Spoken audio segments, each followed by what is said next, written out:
Untuk video kali ini, cikgu akan terangkan cerpen Namun Itulah Hakikat karya Nazil Hashim Muhammad. Sinopsis. Keluarga aku, Tok Nyan, Pak Mik dan 8 lagi keluarga tinggal di kampung.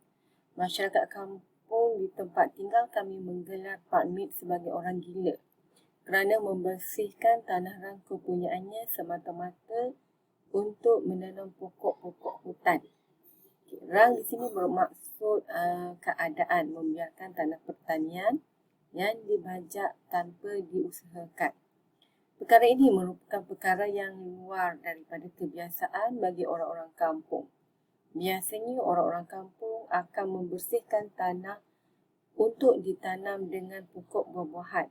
Namun begitu, sebahagian lagi tanahnya masih lagi diusahakan dengan penanaman padi.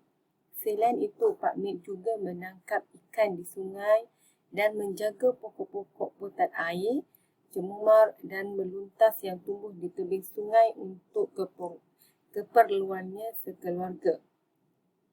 Aku melihat Pak Mik seorang yang tekun, rajin, berdisiplin, penyabar dan tidak banyak bercakap, tetapi begitu mesra dengan penduduk kampung.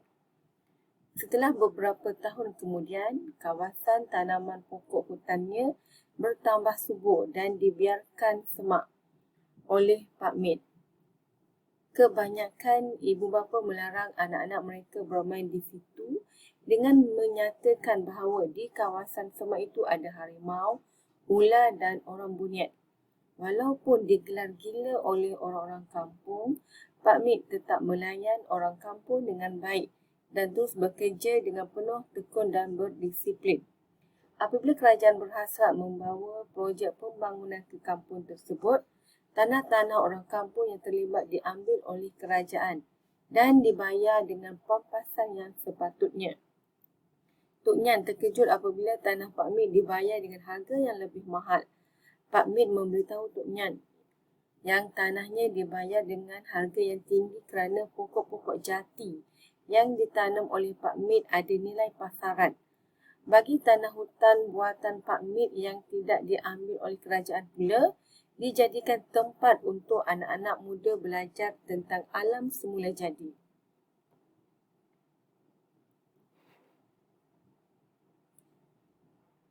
Kehidupan di kampung pada masa itu sangatlah susah, apatah lagi kampung tempat tinggal aku jauh di pedalaman. Misalnya, untuk ke jalan berturap, penduduk kampung perlu melalui batas sawah sejauh 3 km dan berjalan kaki 4 km lagi untuk ke sekolah. Sumber air pula datangnya dari sungai, telaga dan air hujan yang ditakut, manakala sumber cahaya pada waktu malam datangnya daripada pelita dan lampu gasolin. Pembangunan luar bandar dilaksanakan seluruh negara, termasuk kampung aku. Akhirnya datanglah pasukan juru ukur untuk menentukan kawasan yang hendak dijadikan jalan. Tanah Pak Mik terpilih dan Pak Mik mendapat pampasan lumayan. Tergamam Tok Nyan apabila diberitahu oleh Tok Penghulu Tanah Rang Pak Mik mendapat bayaran pampasan yang tinggi. Hal ini kerana pokok-pokok yang ada di tanah tersebut bernilai tinggi. Pokok hutan yang ditanam Pak Mik ialah pokok jati, pokok sentang dan pokok teja untuk buat minyak wangi. Semua pokok itu dinilai dan dibayar mengikut harga semasa. Pak Mik telah menggunakan wang pampasan membina rumah yang sederhana dan lengkap dengan elektrik dan air paip, dan Pak Mik juga membiayai persekolahan anak-anaknya dengan wang tersebut. Dia juga membantu menyumbangkan sedikit daripada habuan pampasan kepada surau dengan membeli 50 helai kain sejadah.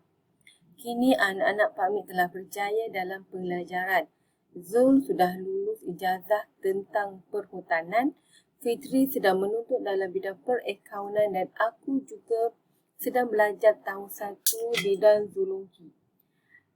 Kampung aku juga aman, maju dan masyarakatnya mula bersatu padu. Semua golongan tua di kampung tersebut diberikan peranan untuk membangunkan masyarakat termasuk ayah aku yang dilantik sebagai setiausaha lembaga masjid. Anak-anak muda pula dilantik menganggotai lembaga masjid. Sejak itu aku melihat kampungku cukup aman, maju dan penduduknya bersatu. Tidak terdengar lagi panggilan-panggilan yang menghina sesama penduduk kampung. Aku berasa berat hati untuk meninggalkan kampung halaman apabila aku telah tamat pengajiannya nanti. Tema cerpen ini ialah kegigihan merealisasikan hasrat tanpa mempeduli cabaran yang mendatang. Contoh, Pak Mit tetap gigih mengusahakan tanaman pokok hutan walaupun orang menganggap dia gila. Usahanya terbukti berjaya apabila tanah miliknya dibayar dengan pampasan yang lumayan oleh kerajaan. Okey, di sini cikgu ingin terangkan beberapa penyebutan fakta yang betul untuk elemen sastra. Okey, contohnya untuk tema.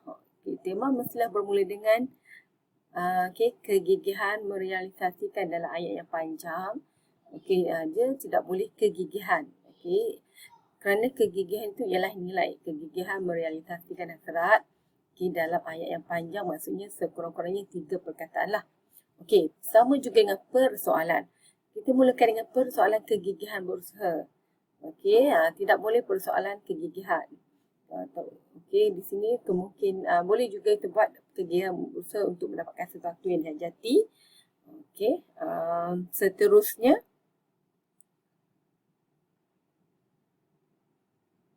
Untuk perwatakan. Cara penyebutan perwatakan yang betul mesti adalah seorang yang gigih.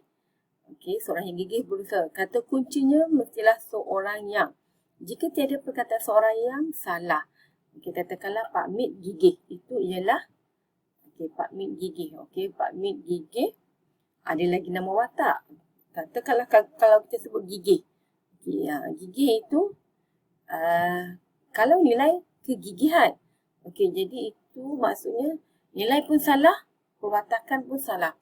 Kerana mesti ada seorang yang. Seorang yang gigih. Seorang yang gigih berusaha. Yang pentingnya kata kuncinya seorang yang. Kena ada perkataan seorang yang. Jika tidak ada, penyebutan fakta untuk perwatakan salah. Seterusnya nilai murni. Kalau nilai, nilai ada dua lah. Nilai murni dan nilai negatif lah. Nilai murni nilai yang positif. Nilai kegigihan. Biasanya nilai kena ada kean. Kean. Contoh nilai kesabaran. Nilai mencintai alam sekitar. Memang tak ada kean lah. Nilai tanggungjawab. Nilai tanggungjawab. Kena ada perkataan nilai di depan. Nilai murah hati. Yang biasanya nilai kesyukuran. Nilai kasih sayang. Tak semua perkataan ada kean. Tetapi kebiasaannya kean lah. Kita tidak panggil nilai gigih. Tak. Nilai kegigihan. Nilai kesabaran. Seorang yang gigih. Seorang yang sabar. Seterusnya kita pergi kepada pengajaran. Pengajaran kata kuncinya kita hendaklah ataupun kita haruslah ataupun kita mestilah. Jika tiada kata kunci itu salah. Contoh penyebutan pengajaran. Kita adalah gigih berusaha dalam melakukan sesuatu pekerjaan. Sekiranya pelajar buat kita adalah gigih berusaha. Sampai sini kadang-kadang salah lah. Kena ada huraian. Berusaha untuk apa? Berusaha dalam melakukan satu pekerjaan. Contohnya, Pak Mit gigih mengusahakan tanah rang tanpa bantuan alat-alat moden atau sebarang jentera. Dalam contoh, kena ada nama watak ini Pak Mit. Kena ada perwatakannya mengusahakan tanah rang tanpa bantuan. Itu menunjukkan kegigihan.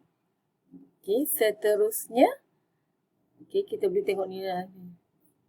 Boleh baca di sini lah. Di sini cikgu ingin terangkan cara penyebutan fakta yang betul. Sekiranya fakta ditulis dengan tak betul, contoh akan salah. Latar masyarakat. Latar masyarakat sekurang-kurangnya kena ada 2 lah. Tak boleh seorang, 2. Masyarakat yang mempunyai sikap buruk sangka terhadap orang lain. Okey, contohnya orang-orang kampung. Sini orang-orang kampung ni ramailah, lebih daripada satu. Okey, latar masyarakat, kata kuncinya masyarakat yang. Okey, masyarakat yang. Latar masyarakat merujuk kepada lebih daripada seorang. Sekurang-kurangnya dua. Okey. Contohnya orang-orang kampung menganggap. Okey, orang-orang kampung ni ramailah. Okey, masyarakat yang mengamalkan kepercayaan karut. Okey, masyarakat yang contohnya ada ibu bapa yang menyatakan di dalam hutan tersebut. Ibu bapa ni ramailah kan. Tadi kita tengok. Okey, masyarakat yang perlu menikmati kemudahan asas. Contohnya penduduk kampung. Okey, ni ramailah. Okey.